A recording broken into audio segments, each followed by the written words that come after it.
Hey, good morning, folks. Welcome to the Wade and Carter Show. I'm Ash. He's Brent. We're live from the Ats and Offers Studios. Glad you're here and joining us this morning on a post-Caldo Wednesday, Thursday.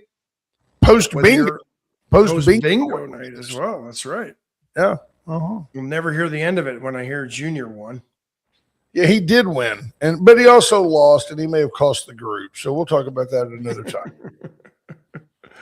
Wade and Carter weather brought to you by the great folks at AT Deerlam Hay Feed and Ranch Services. Deerlam Feed, locally owned. Go support a locally owned small business that gets it done, whether you've got livestock, cattle.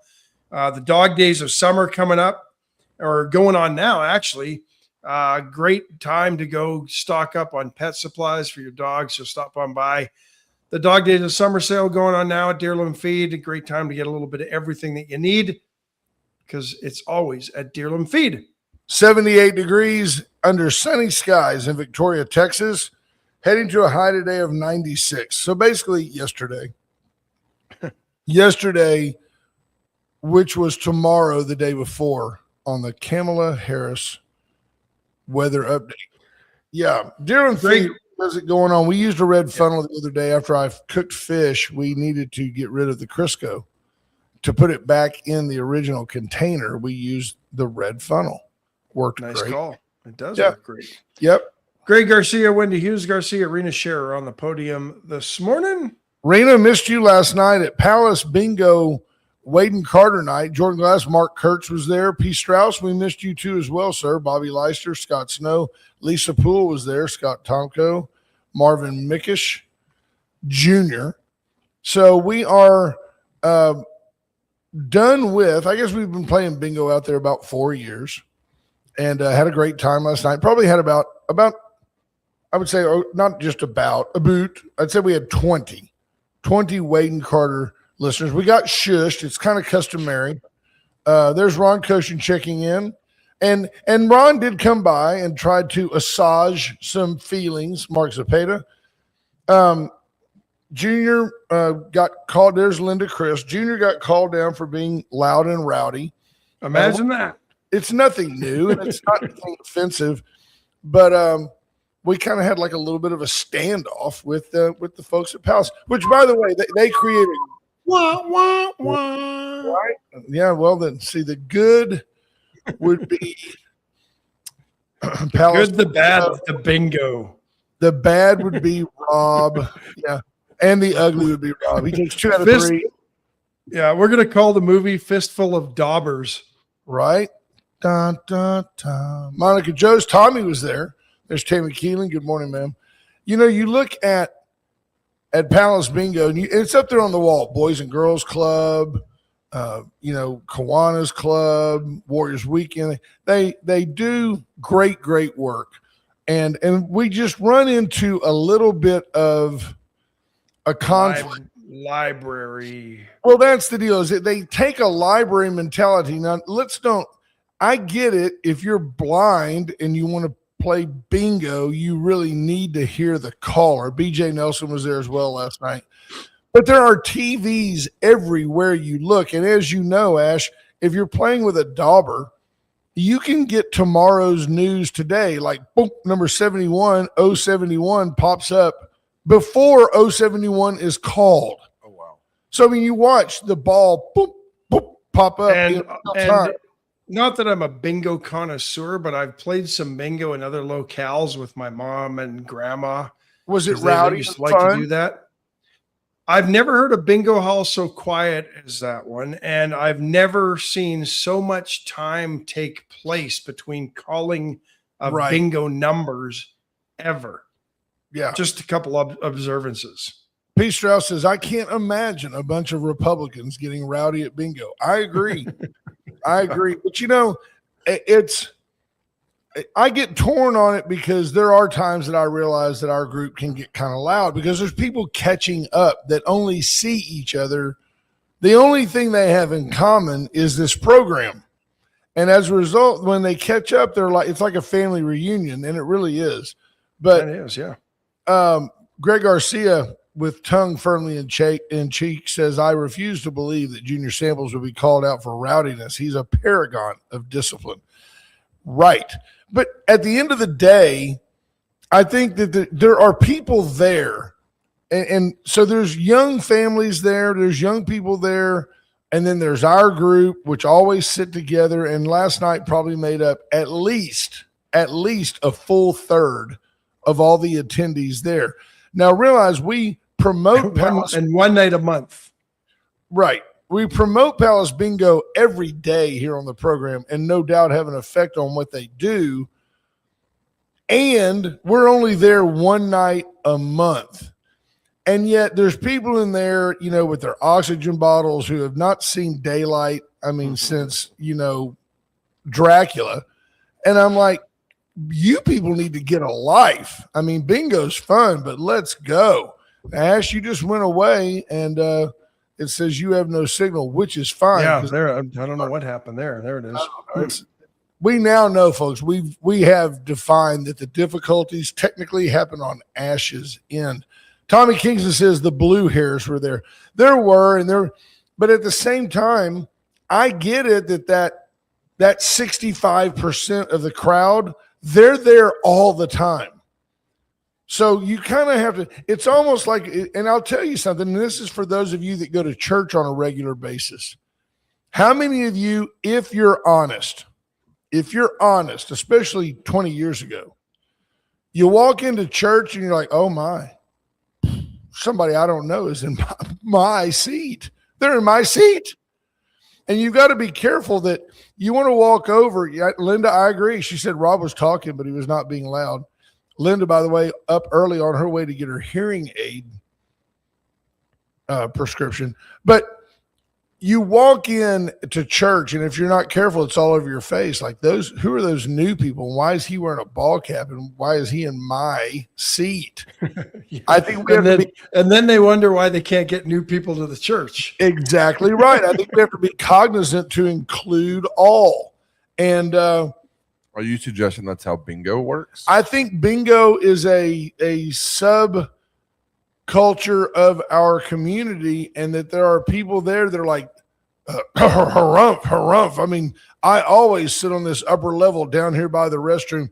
It is weird that there are some people there that have, honestly, 20 different daubers, and they have these like little plastic figurines that they put around their computer. And I mean, bingo is life to some of these people. And that's a problem. I mean, that's a mental health issue. So Ricky King says, Linda, gambling issue. Ricky King says, Linda, if Rob was talking, he was loud. True story. Well, don't forget, when was the last time any of you walked into a bowling alley, and you know how the guy down on lane 1, when you're down on lane 13, he picks up a spare and it sounds like somebody hit you in the face with the, with the pin. The bingo hall echoes. The acoustics are terrible. But Jackie Parsons says, my granny was serious about bingo. Maybe they need a rowdy night bingo so new people will come. Bingo has not changed in years, and seats at bingo is like a seat at church. Troll dolls for luck. There you go. She says they're called troll dolls. Well, I mean, a couple of things, they could invest in more TVs and more monitors for the numbers. Right. And they're everywhere though. There's quite a few, but a better sound system too. That thing I don't think it's the clearest. Well, they're too busy giving away money to 7 local charities, and I respect what there is that. Absolutely. But yeah. But I wasn't there. I wasn't there. My observations are based on the last 4 years ago. But you know what? Maybe we just promote the heck out of it, and whoever wants to go can go. And yeah, Wade and Carter night. Maybe it's just I don't want to ever lose a sponsor over it. I don't want it to be like, well, we're going to disassociate ourselves. No, not at all. And but I'll tell you this: I don't believe that the Mandate Show is going to get a sponsorship from Palace Bingo anytime soon. You follow me on that? Well, Tommy says we went to a Ray Price concert at Schrader Hall. We were in our late 50s or early 60s, and we would have been considered teenagers. The blue hairs would beat us up with their walkers or canes if we got in a fight with them. Yeah, if you saw Ray Price in your 50s, that's probably logical, Tommy. I bet you better look at your calendar. You probably didn't see him in your 60s because he's been gone for a while, I think. Yeah. I think Junior says Gary Schmeckel pointed out there were 4 winners. That may be the real problem is when we go in there, we tend to win, and that ticks off the bingo people. That does. Yeah, the locals get upset because our table's usually with. Junior Sample sums it up. The crap was not my fault. I just wanted a beer, and Sister of the Golden Dauber got her rosary beads in a twist. There you have it. It's always somebody else's fault. Yeah. That's a nice way to frame it when you're trying to assuage feelings. Right. Well, Ron Cochran was a great ambassador for Palace Bingo. Came in, spoke to everybody, and I'm not, and nor would he ever do this, but Ash. Ronnie was kind of Brother Gary-esque. I had my Brother Gary pin on. Tommy Jost had a Brother Gary t-shirt on. It is just not quite the same without Bob Constantine sitting down there monopolizing all the pull tabs and Brother Gary, about 8 machines. Brother Gary walking through and telling everybody there that he taught him in junior high. Monica Joe says, do you remember the old ad where they had a woman who said, if it weren't for bingo at Palace, I wouldn't be able to pay my bills? Yeah. I do remember that ad. Speaking of, does anybody have any data on the Powerball last night? Yeah, somebody won it somewhere. Somebody won it somewhere.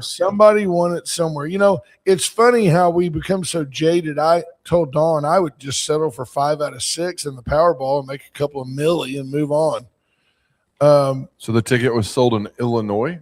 Right. They bought 1 ticket, and they don't. It just takes one to win. 1.040 billion, 450.5 million cash. Right. Quincy, Illinois, at a Hy-Vee gas station. Isn't that something? So not here is what I'm hearing. No. And what does the state? What does the seller of that ticket get? They get a percentage. I just don't know what it is. I don't either. There you go. Junior won the big blackout last night. He's the big money winner. Yeah. Hi, Bruce Woods, checking in from Thailand. Man. Oh, $500,000. $500,000 goes to the store that won. That's not a bad day for them. No, that's not a bad day. It makes it worth the hassle of selling lottery. In fact, if I owned a convenience store, I would have everybody up to date on where the games are, and they would be saying, hey, by the way, did you get your ticket for the Powerball? I would be promoting. If you're going to sell lottery, you need to promote it because that money is just waiting there to be had. You want to sell that winning ticket. 500,000. I mean, that's. I bet a Hy-Vee gas station in Quincy could just close for a couple of days with that kind of money. Absolutely. And they'll probably get sued by Buc-ee's over something. Right. We never talked about that at any length, but we have talked about the fact that Buc-ee's is going around and, you know, there's a Teddy's store and it's got like a teddy bear for a cartoon, you know, logo, and Buc-ee's sued them and said it's infringement. Even though Teddy's has been, I'm making this up, they've been in Georgia since the 60s. Buc-ee's is now suing them saying you're impeding my ability to compete in your market. Wow. I think this one's a little bit different because I think Teddy's recently changed their logo like within the last few years. But still, when you look at that, it's a koala bear facing straight on. Doesn't look anything like a beaver at all. No, and the fact of the matter is, if just because you have a good idea, just because, you know, Blue Jean Company #1 decides to start putting embroidered stuff on the pockets doesn't mean Ariat can't do the same thing, or Cinch, or Wrangler. I mean, it just doesn't. It does. You know, you might not put the same, you know, stitch pattern on the toe of your boot that Lucchese does, but that doesn't mean you can't put stitches on a boot. And I don't understand how, if I have a moose for a logo and you have a beaver, well, they both live in the woods and they both like to be near the water, and we're suing you. I think Buc-ee's is operating under the concept that no publicity is bad publicity, but I think they're mistaken.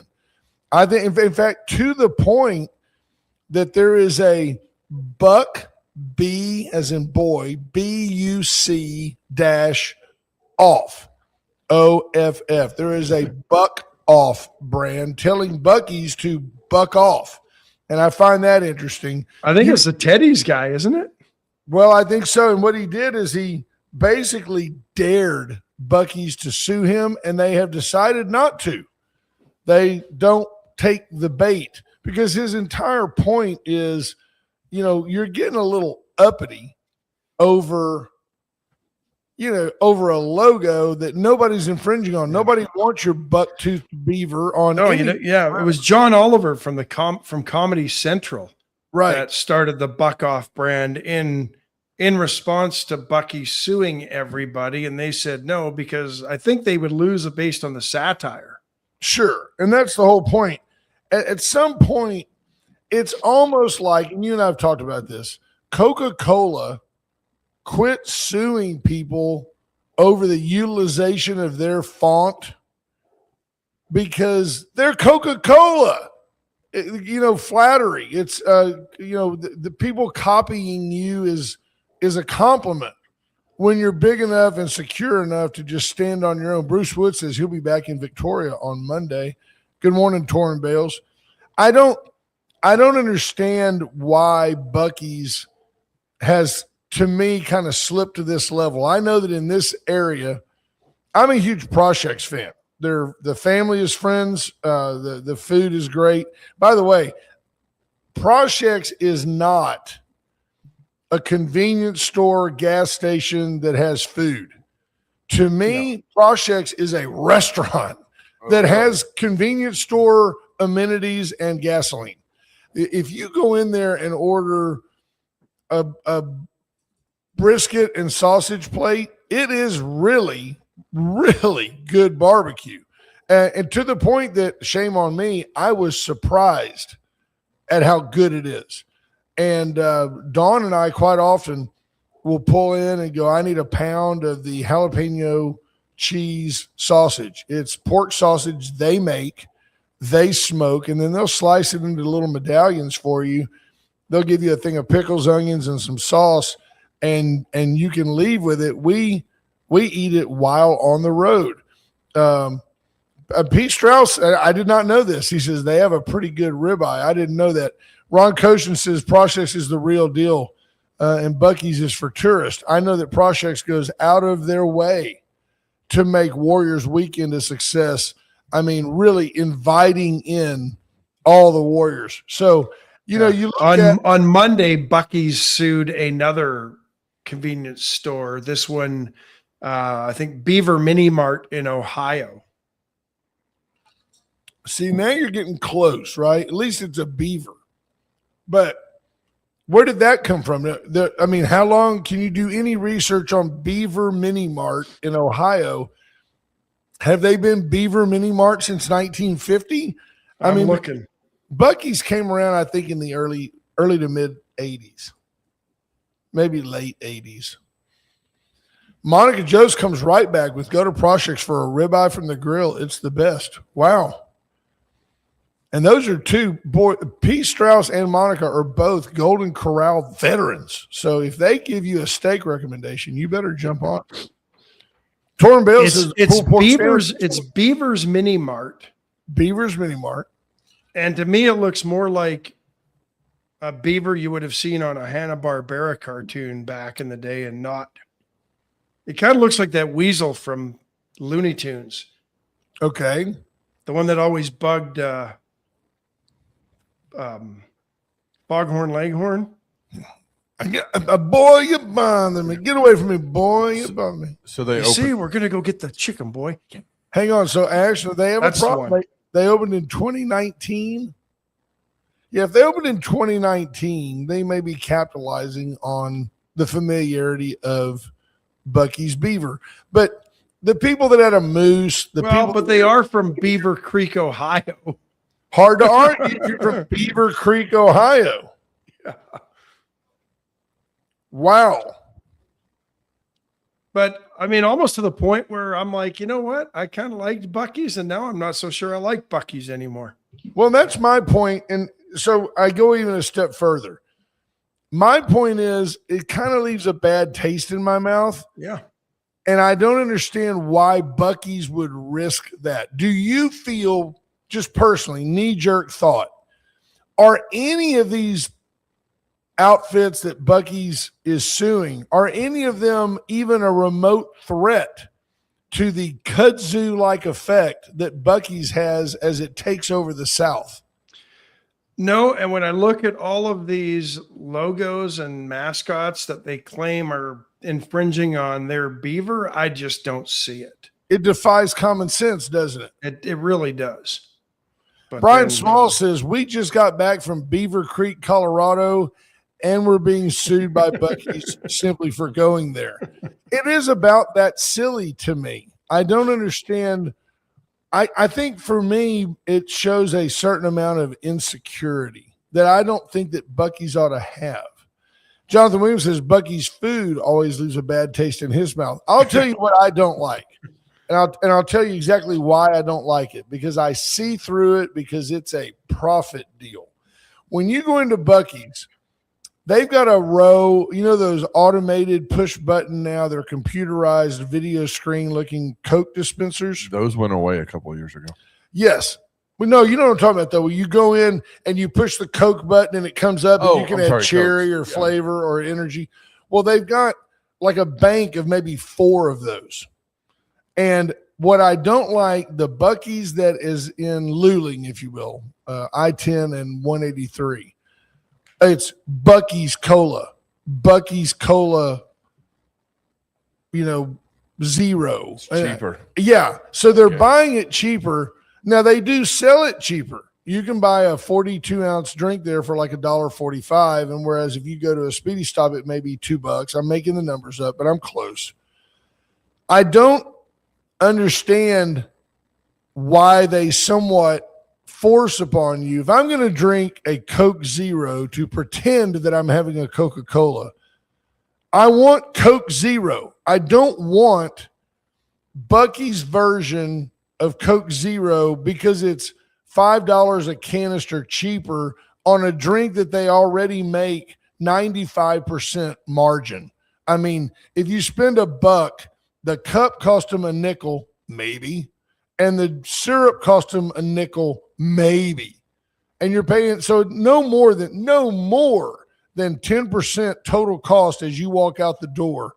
So in their quest to make 92% instead of 90% off that drink, it offends me. I go in there and I pay the 75 cents for a cup of ice, a 42-ounce drink, and then I buy a 16-ounce Coke Zero. And by the way, a 16-ounce Coke Zero over ice will fill up a 42-ounce glass.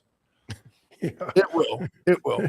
And it just shows you how much margin there is in those drinks. And by the way, when did a Coke Zero become $2.48? Well, and don't forget the soda coming out of those machines typically chilled, so you don't even need the ice. That's right. Well, think about though. You want 44 ounces of soda. Get 44 ounces of soda. There Get you go. The ice. Maximize. I'm putting it to the man.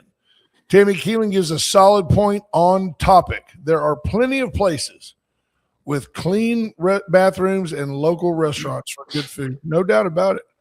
Yeah. I'm not that would require you to get off the interstate in most cases. In a lot of cases. I'm not suggesting that we in any form boycott Buc-ee's. I like Buc-ee's. I just think that they've somewhat Torn Bell says they could increase profits by making you pay in beaver bucks. Brian Small says Theodore Cleaver is countersuing Buc-ee's. Yeah. Yeah, I don't call for boycotts, but their actions may actually affect my consumer spending habits now. Yeah. Tammy says, what are the numbers on impact on local economy for a Buc-ee's? I got to figure now. It's a double-edged sword, right? Because TxDOT in some places, like at the Luling location, they have to make accommodations for the behemoth that is Buc-ee's, and I don't know who pays for that. I mean, I'm sure it's a TxDOT project because it's an interstate highway and Interstate 10, and it's also Texas Highway 183. It's a U.S. highway, isn't it? Yeah, so those are TxDOT or whatever US dot fit. I don't know that somebody else pays that bill, but I've got to figure that having a Buc-ee's in your community provides a large positive economic impact on your community because, man, oh man, I mean, each Buc-ee's The sales tax revenue alone. That's exactly right. Although Victoria would give them a 30-year abatement, and someday it would be a maverick market. We'd give them a 30-year abatement, and they'd never have to pay taxes. And everybody'd say, but look, it created 4 totally new jobs from new Although people. it does, at least the one in Wharton does seem to be a place where young high school age kids go to work. Torrin Bales, one of the more astute listeners we have, says they employ a ton of people and lay, not pay, but lay really well. So you can go to Buc-ee's, get a good job, and maybe get some other kind of job while you're there. So you've got that going for you. They do pay really well. They don't pay minimum wage. Yeah, they're really good. You can, if you're a manager there, you're making, I mean, those folks start at over $20 an hour. They're doing good there. I think their managers, they say, are 6 figures. That's what I was thinking too. Yeah. Patrick Strauss leads with the natural segue right into the First State Bank of Louise Astros update. He says, I have bigger things to worry about than who Buc-ee's is suing. Like, thank you, Giants, for giving one to the Astros. The Astros have a nothing day where they just threw the bullpen at it. Apparently, this Amai kid can't deal with being the starting pitcher, but he did okay as the first reliever. Astros win yesterday 2-1 in a game that, Cody, I have nothing in the box score. I have no idea who scored, how they scored. I don't know if Yordan Alvarez batting average went up or down. It is funny. He can go 1 for 3 and his average doesn't change. Yeah. Linda Chris says the brisket sandwiches are really good, but bring your 401k. They're expensive. I go in, by the way, a lot of times I go ahead and just go straight through finance early, and I'm pre-approved for a limit at Buc-ee's. That's the easiest thing to do is just to go on to now. Because of Dawn, I'll admit that I have not had a beaver nugget in years, but as I recall, they're like a really, really big sugar smack. Not sugar smack. Sugar smack. They're like a pop. You know, a pop. Yeah. You could put them in, and you could eat that as cereal. Sure. You could dump some those. beaver milk on it. Absolutely. How does one milk a beaver? Carefully, very carefully. One at a time. The little marsupial that could be very careful. You have to get the tail out of the way and watch for those teeth. Careful, Jonathan Williams says it was ugly, but got the win. Christian your buddy, your favorite Astro, Nick Allen, had a sac fly in the 8th to give him the win. Yeah, he's the only guy I've ever seen, really. I mean, what he did was good. I did see that sac fly. But as the ball was leaving the batter's box towards left, he was clapping because he knew he had made an out, but he knew he had contributed. I just think I would still be a little bit disappointed. Well, I mean, the Astros only had 4 hits and the Giants only had 5. It was certainly getaway day in an afternoon game in San Francisco where apparently, the batters wanted to get the hell out of there. Yeah. Linda Chris says those people really do work for a living. They're busy all the time. I would say they're just busy as little beavers. Brian Small says it's a Biden corn pop. That's what they call the Buc-ee. Yeah. The beaver is the Biden corn pop. I wonder how many of those students that work there in the summer are on the J visas. Yeah, you got to wonder. What do you think about? We were listening to Mike Slater this morning coming in, and you see people, they played a clip of Charlie Kirk that was at a conference somewhere, Vegas, let's say, of roofers. And they were all these roofing executives, a room full of them. And as one of the guys took the microphone and said, hey, I want you to understand that without migrant, they call it migrant labor. See, to me, migrants are people that migrate. They come in, they work for a while, they go home, or I've never had a problem. I don't have a problem with California allowing people to come in from Tijuana and pick avocados that you pay them cash by the day and they go home. I think it's probably good for the people on the border of town. I know it's good for my prices on avocados, and it probably makes me a hypocrite as pertains to illegal immigration. What I do have a problem with is when that guy comes in and then just stays. And I really have a problem if that guy comes in legally on an H-1B visa and then chooses to overstay that visa. That guy needs to go. Well, So yeah, I don't think that's happening so much because the H-1Bs are typically paid for fairly well. So they're not going to just, and at one point I think you could transfer it from employer to employer. I'm not sure the rules anymore, but now we call them migrants. We don't call them illegals. And so you start wondering, what is the real cost of your roof? If I tell you that your roof, and by the way, Ash, I think our original example was extreme, but let's say your roof's going to cost $15,000 to replace. Now, the guys work on your roof for 2 days. And that's what it takes to do a roof, 2 days. So if they're making $20 an hour, that's an extra 160 per guy. You got 4 guys there. Let's call it $800. It's $800 a day for those guys' labor, taxes, and all that. And then you throw in that's 2 days. So that's $1,600. So your roof that costs $15,000 with the illegal crew, let's say it cost $18,000 with the legal crew. And I rounded everything up. If you pay the illegal crew and just carte blanche accept that you've gotten a better deal, do you realize that, number one, chances are 1 or 2 of those roofers are maybe causing some legal issues. You have to send the sheriff's office out because there could be some spousal abuse or whatever. That it's acceptable in their country, but it's not here. We have to educate their kids with English as a second language.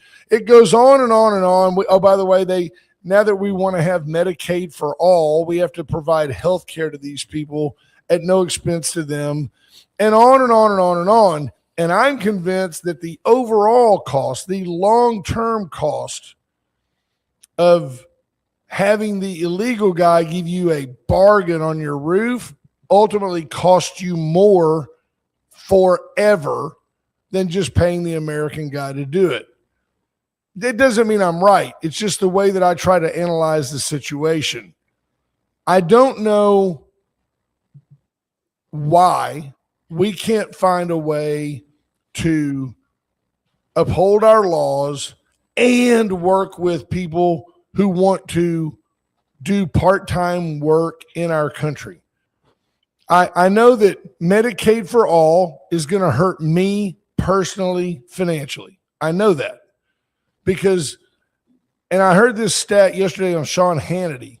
He said, with the exception of Senator John Fetterman, who we all know has kind of become the poster child for the rational Democrat. Now, he had a stroke and he started voting like a Republican. And it's the truth. He's the only outspoken, quote unquote, in name at least, Democrat who says, yeah, but he doesn't vote like a Republican all the time. I think his voting record is still like 97% Democrat.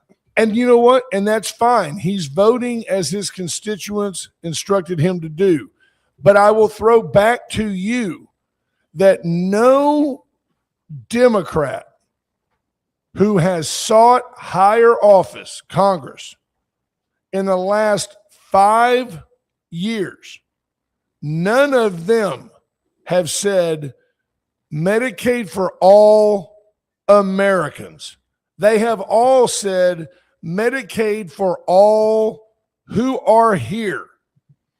And at the same time, those same Democrats don't want to deport anybody. And in broad brush, they're not against an open border. So they're basically saying anybody can come. It's free health care for you in their quest to retain or obtain power. And it's against us.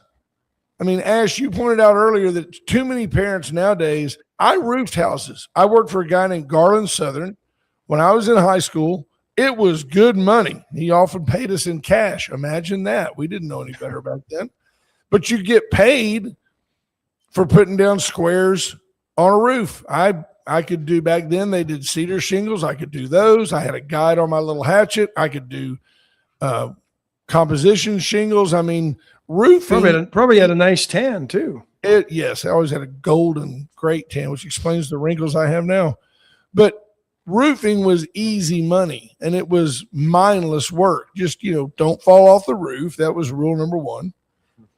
Because there's a couple of houses in Country Club over there by Spring Creek that the roofs were 12 on 12. For every foot you went in, you went up a foot, 45-degree angle. And you're on the second story. I mean, if you fell, you just die. I mean, really, you just die. So we just didn't clown around on the roof, which was very difficult. Most of the time, the rows were straight. But roofing was good money, and it was honest employment. But nowadays, parents don't want their kids to work. No, they don't. Because they're too worried that their kid's job is going to ruin their family vacation plans. I don't know why parents don't want their kids to work these days. I really don't. I can't understand why you wouldn't want your kids to learn people skills, how to work with others, the teamwork that comes with working a job and having coworkers. The responsibility that it teaches a kid to earn money and buy their own things and maybe respect their own things because they have to pay for them now. Yeah. I don't understand why parents are so well, and I think the media plays it because you hear the one story where, years ago, some teen girl was working at a gas station by herself at night and got murdered. And now all of a sudden, that happens everywhere. Well, no, it doesn't. Right. And laws have changed since then. I think most jurisdictions, you can't work young people by themselves at night anymore. But I don't know why. Is there a negative stigma maybe with young people working? When I was growing up, McDonald's jobs were hard to get, believe it or not. They were very competitive, but guess who had them all at the front of the house of the McDonald's? High schoolers. There was not an adult working the front of the house at a McDonald's growing up. Yeah, they were the managers, but they weren't asking you if you want fries with that. The Kamala Harris, the McDonald's is still the number one first employer for the most people. BJ Nelson says the Nelson young men have always worked because their parents were mean. It didn't give them spending money. Tammy Keeling with a solid on-topic point. South Texas Builders Association is worried increased numbers of bankruptcies because even citizens and green card workers are getting swept up by ICE and held for weeks, so citizens won't come to work. See South Texas Builders Association statement on the issue. I do hesitate. I don't dispute. And I know there have been abuses and mistakes made by ICE. I do think that ICE overall greatly, their value outweighs there's always going to be a turd or two in the punch bowl. You just have to use your dip net and get rid of them. But I will tell you that the South Texas Builders Association, and I hope you're listening, you're reaping what you sowed. For too long, you lined your pockets taking advantage of the immigrant worker in the same. I can wear either hat. Okay. So I'm not lecturing you from a point of high morality.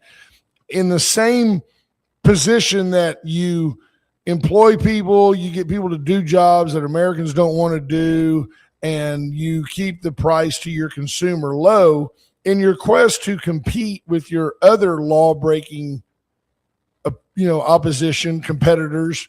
You also now are reaping what you sowed. You don't turn a blind eye to the law because it's inconveniencing to people that break the law. It's like, hey, there's a death penalty for murder. Well, that's really unfortunate because I was going to kill somebody. I don't know. Hey, what do you make? This is a real aside before we take a break. Bill Posey reached out to me the other day and asked me about these flock cameras.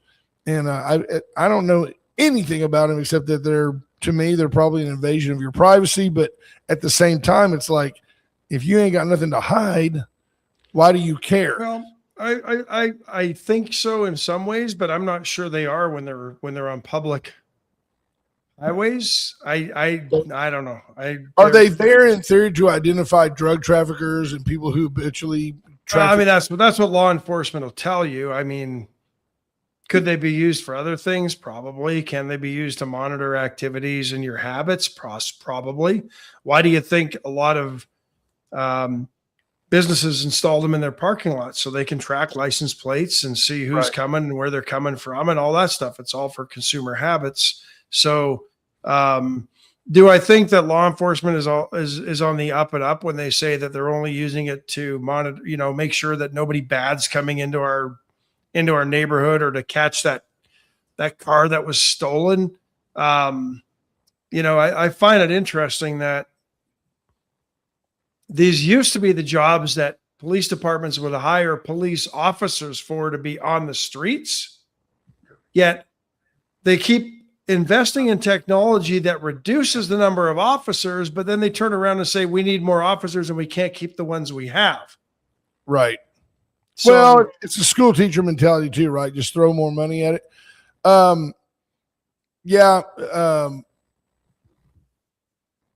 Kelly Fromey says jobs interfere with the specialized paid for sports practice. A lot of truth in that. I'd like to work, but I have a private lesson. John Paul Hull asks, can you do me a favor and come help me with a roof now? No, because I would leave walker marks on your roof where my walker was. Jordan Glass says it's not that Americans don't want to do the job. It's that Americans charge more money to work. And you know what? That's all fine and good until you run into a supply and demand issue. There's going to be a time in this country where you're going to need to work. If you are at home and you're not working, at some point you need to understand that you are the problem and it's going to come to haunt you. Well, your value is, yes, you determine your value, but when you have no discernible skills to offer an employer, how can you hold out for $15 an hour when you've never had a job in your life? Right. Daddy always said, if you decide that something's not worth your time only has value if it's being used for something else. If you're just sitting at home doing nothing, your time is worth literally nothing. Tammy says there's no significant penalties for employers. I agree. And I think that's by design. I think there are, but I think there are, but they really don't go after. They don't go after them. No. So flock cameras are, trying to get you guys back on topic here, automated license plate reader systems used by law enforcement agencies, private neighborhoods, or businesses to capture vehicle details, license plate, and unique identifiers like bumper stickers in real time. The problem that Flock has gotten into, Flock is the name of the company. FLOCK? Yes, sir. Is that they are selling that data. And so there are people that are getting spam calls and all the things we deal with every day. So let's just say that every day I drive down Main Street. Right. And let's just say that in the city I live in, at the corner of Main Street and the direction that I'm going, right, there's a McDonald's down there. Sure. If they recognize my license plate 6 days a week going down Main Street at 6 o'clock in the morning, and by the way, I see a lot of the same vehicles on my ingress to downtown every day at the same exact time every day. They could, in theory, start throwing up a McDonald's ad on a digital billboard to lure me to that McDonald's because they know I'm going to be there. They could, in theory, yes, if McDonald's was part of that. But that's the whole problem they're facing right now is people are like, we understand traffic cams are going to exist, but we don't necessarily want you selling our data just because you can. And I think the last time I looked, Victoria had like 18 of these cameras. Now, where would they be? Are they the ones that you see that look like they're on a little pod at the top of a street light? They're white? Many of those are flock cameras. They can also be hidden in those deals that tell you how fast you're going, which that's very never common. Seem accurate to me. That's why those are there. They're there. That's exactly why they're there. They're there. The miles per hour display is just for the benefit of the guy that goes, "Oh wow, I didn't know I was going that fast." Well, here's the thing. It hasn't happened here, but in some jurisdictions like Canada, those cameras actually take a picture of your license plate as you're speeding, and then they send you a ticket for speeding. Right. Right. Well, now they shouldn't be able to do that. But so Stephanie Connie says they reported yesterday, don't know who they was, that in one city they have flock cameras at the entrance and exit of their local gun range. Why? She said crime happens there. No, I doubt crime happens at the gun range. They want to know who owns the guns. And see, for that reason, that troubles me. Yeah. Being Well, my and big brother bothers me. yeah. Brian Small says he heard Flock of Seagulls is suing Flock Camera. Yeah, and yeah, and Junior brings up a point because police in Houston have been accused of using the Flock data for illicit activities. I think it was Houston, but I'm not sure, but somewhere in Texas for sure. What were they doing? There was tracking his ex-girlfriend's movements with the Flock camera. Every now and then there's going to be a bad cop, just like every now and then there's a dirty CPA or Enron executive. Hang on a second, Ash. I'm going to take a quick break. You take a quick breath. Folks, Veracruz Restaurant thanking you. I got a call yesterday. Veracruz had a wonderful Caldo Wednesday. They know that Wade and Carter promotes it every week. So get in today for the full menu, Sans Caldo de Res. Get in there and check it out. You'll be glad that you went to the best Tex-Mex in town. USA Concrete Coatings, USA Foundation Repair. They can come out and level, firm up, seal the cracks on your driveway. They can level your slab and get your door jambs back in line. Reach out to them at 578-HOME. Allen's Wrecker Service, 578-6300. The best of the best, the blue blood wrecker service in our region. Reach out to Allen's for all your towing needs. Went Services and Went Electrical. Turnkey generator service from Generac, an American-made generator right here in Wisconsin, which still technically is America. Reach out to Went for a turnkey installation. And then Paravita Wellness and the Vita Cafe. Went by and visited with Erica Briggs yesterday. You can go by, show her your blood work. She can say, oh, wow, you're low in iron. Oh, cholesterol's up. Let's do this. Let's get rid of the gluten. Let's get rid of the carbohydrate. Erica can help you get healthy, and it's cheaper than you think. It is not some elitist, expensive thing to do. She makes her money on volume. Chesnick Furniture, Chesnick and Love make your house a home. Get in and see why you always do better at Chesnick. Bobby Leon and his family are still right here at the corner of Santa Rosa and Bridge. Just tons and tons of quality furniture. Go by and see them today. And then Brandeis, Commander Cody can help you with your website presence. Reach out to Cody. Tell somebody that you did a website for. Who'd you do a website for? So we finished Warriors weekend. Ron Koshin bragged about you just the other day. He sure did. We just did a very cool website for Victoria Crane Works. We finished up the rebuild of Magic 95.9. Yeah. So those are some of the last three we just did. Those of you listening in on the mothership, we appreciate you. And then I talked to Clayton Helt just yesterday. He and Brian are doing great things at White Wing Materials. That's 920 SAND, SAND.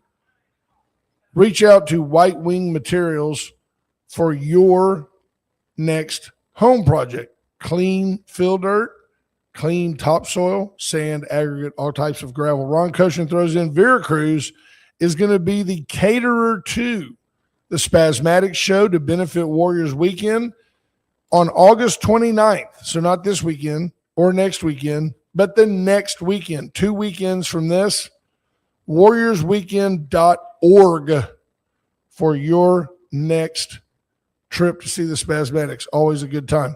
First State Bank of Louise, as we talk about children, money, responsibility, nothing will help your kid like getting in and getting them an electronic only checking account for free. The app is free. The account is free. There are no fees. You can monitor your balance online. You can also create a savings account. You can go from checking to savings and back and forth. You can put your money in one account, transfer it electronically to another. No fees, no taxes, no health insurance. It's all there to help your kid. They do it all with a debit card in their app these days. That's how they work. Brian Small says the Spasmatics are outstanding. He's jealous. I have a home for you. August 29th. I'll probably be gone. So if I'm gone, it's an Airbnb for only $200 a night. You can come stay at my house. It's not a bad price. Yeah, $200. That's Not a bad price for that house. normally $300. I'm taking 33% off for you. Yeah. So is this an election? Is this an election year or electioneering by Governor Abbott, who now proposes that any Texas educator who is convicted of an improper relationship with a student serve at least 10 years in prison and register as a sex offender? Or is he finally, is he going too far? No, I think it hasn't gone far enough, to be honest. I think it's, or at least it's a step in the right direction, but I'm curious as to his motives as to why now. It's not like this has just popped up as an issue in this state and others. Texans always value their families. When he does his AI generated radio ads, which if you're just mildly in the business, you just marvel at the lack of technological savvy that the governor's office employs with their ads. I've heard Greg speak on numerous occasions in living rooms, and he's one of the most articulate, well-thought, well-spoken gentlemen of our era. I don't think that was AI. I think it was just bad editing. Oh, it's just terrible. Like they'll go, governor say the. And he goes, Texas has cornered the market on the border control. I'm like, wow, that was a bad splice. It's just terrible, the things they do to the guy. But I don't know where we're at. I think that if you're not careful, and look, any pedophile needs to be ferreted out. They all need to go to prison. I don't care if you lop their bits off. And I mean that. I look at it and say, you've got to be careful when you have an era, a cycle in our justice system where everybody's guilty until they're proven innocent. The court of public opinion can crucify anybody. And at least publicly, nobody is for pedophilia. Now, there are some Democrats that believe in minor attracted people and that it's not wrong, for dad to covet a 12-year-old. But you've got to be careful, because if you start getting into this, the court of public opinion is going to I want somebody to go to jail for 10 years now. And you've got to be really, really well. They have to be convicted, obviously, and found guilty of that improper relationship. Does it take more than he said, she said? Does it take, copies of text? Does it take? Yeah, you'd have to be found guilty in court and then sentenced to at least 10 years in prison, according to let's the look governor. At what they used to convict Donald Trump of. They didn't convict him of rape. They convicted him of unwanted sexual contact or something with E. Jean Carroll. Now, how did E. Jean Carroll prove her case?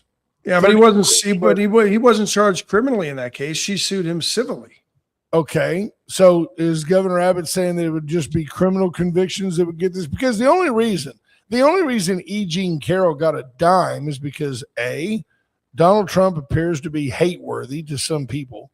B, Donald Trump, at least in theory, has a bunch of money. And C, all women must be believed. So what happens when little Billy is at school? And little kids these days, they're pretty smart. I'm telling you, there's a lot of kids 15 years old that go, fine, cop. You can ask Justin Marr. Our chief deputy, Will Franklin. And he will just, that's the dementia right there. Will Franklin will tell you that a kid will look at you and go, that's fine, arrest me. I don't care. It'll be off my juvie record in 2 years. So what happens if a little boy goes in and, what boy would lie about being touched inappropriately in the bathroom by Mr. So-and-so? It's like, yeah, keep messing with me. Take my phone. Rape, he touched me. Well, I mean, the key point here is convicted. I think, to be honest, I think their lives are already ruined if they're falsely accused like that and nothing ever happens. There's a case recently in Fort Hays, up in Hays County, that just got a male teacher because there were a couple girls in his class that were acting a fool. They got in trouble, sent one of them to the office, and I can't remember what else happened. Anyway, they got in trouble for acting like a bunch of clowns in his class. Right. They accused him of exactly that. Turns out, completely false. The guy was forced to resign. The guy had no backing from his principal. It turns out, and according to the newspaper up there, the sheriff's department and the prosecutors omitted evidence to try to get a guilty verdict. Apparently, one of the investigators was leading witnesses to give them the answers they wanted. The school resource officer played a role in this. It was crazy. And if not for another teacher saying, no, I saw this didn't happen. Right. But she had to come forth herself because they never even asked her as part of the investigation. No. They stop when they have the answers they want. That's the point. Yeah. And the assistant DA got promoted. Nobody's been held accountable. This teacher's life has been ruined. His 20-year marriage is in a shambles from the stress it put on their marriage. He's a pariah in the community, even though it didn't happen. He was a very well-respected teacher and a good teacher up until this. And nobody's being held accountable, including the two girls who lied. Well, so we've kind of digressed into what we're in total agreement that there's a misapplication of justice.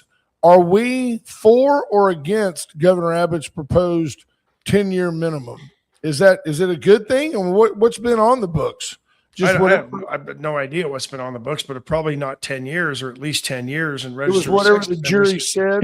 Here's the problem, though, in today's day and age. Most of these accusations are females against males. If you do a quick perusal of the news stories on this, it's female teachers who are predators against young males in their classrooms. That's true. And nobody ever wants to put a woman in prison for 10 years. No, those are her prime breeding years. It is interesting how I don't know if, and we just didn't have any hot teachers when I was a kid. But now, you get a young woman that ends up teaching at the high school. If you're not careful, the guys are kind of goo-goo-eyed over her. And if you're not careful, I can see the temptation. Some of these strapping young lads, Sevi Ballesteros walks into your classroom carrying his golf clubs. Do you run into a problem that these teachers have a tendency to compete with the head cheerleader for the affection of the quarterback? I don't know. It's human nature. I'm not blaming school teachers. I'm just saying people in general. It happens at churches. It happens anywhere. Yeah. You're in a position of authority when you sign on. It's expressly forbidden that you have those types of relationships with your students. Right. Tammy points out that's because as a teacher or principal or superintendent, you lose your license if you should have known. So accusations become death sentences. Yes, it's the concept of conspiracy, and the federal burden of proof is very light for a conspiracy. If something happens and you either knew or should have known, then you are a conspirator. Brian Small says, I didn't think I'd hear Sevi mentioned today. You'll hear Sevi mentioned a lot more than Sergio Garcia on this program. So Sevi. There, I just proved my point. Yeah. The other Spaniard of great promise. Severino, great player. Games. Do they both have the same number of majors, Sevi and Sergio? Sevi, much better player. And, you look at it and much better scrambler. And also was a much better Ryder Cup guy. You look back and Sevi was the guy that would jingle his change as you were over a 4-footer that mattered on the putting green. He was known for being kind of a guerrilla warfare golfer. I think it's fantastic. The old guys, the way they used to play. I'm waiting for, I would pay to see. I want like Bryson DeChambeau. And what's the other guy's name, that the guy that left and went to the Live Tour that was fairly popular? Brooks Koepka. Koepka. So I want Bryson to turn to Koepka and go, I heard what you did. I heard it right when I was putting, and I want him to walk over and just jack him right on the green. I want a mixture of WWE and golf. Now, I don't want, as Bryson approaches, I don't want Koepka to reach down and grab his ankle and fall over like soccer. That's LeBron James's role, right? He has merged soccer with basketball. But other than that, we've digressed, folks. It is the top of the hour. It is the top of the hour. It is a Thursday. Tonight, I will be, and Ash, probably in effigy, will be hanging above the table that I'm at the National Wild Turkey Foundation event. Yeah, I'm going to miss this one. I'm going to miss it, but I actually am going to miss being there because I like this event. It's a lot of fun. I talked to Gary Schmeckel last night, and he said that he set up all the raffle. You put your tickets in a bucket. And that all of those, he said, man, oh man, y'all are going to have a blast. There are 90 giveaways tonight. Wow. So it's going to be a big time. Hope you folks have a great day. Ash, I hope you have a splendid day. Go off to college. Bye, folks. Talk to you later. Bye, folks.